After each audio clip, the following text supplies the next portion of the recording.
Mừng họ 80 tuổi.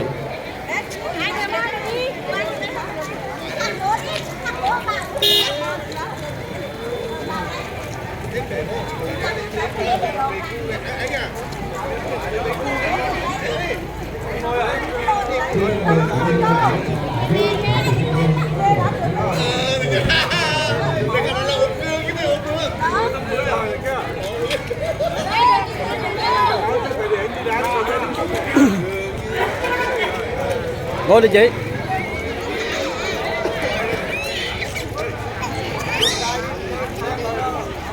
Rồi chị Thu đừng vô đi đâu. Rồi đi đi. Được chưa? Kín đấy.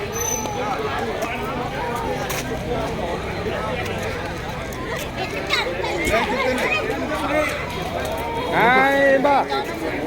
Đây em giúp đỡ, em có đi giúp cái này.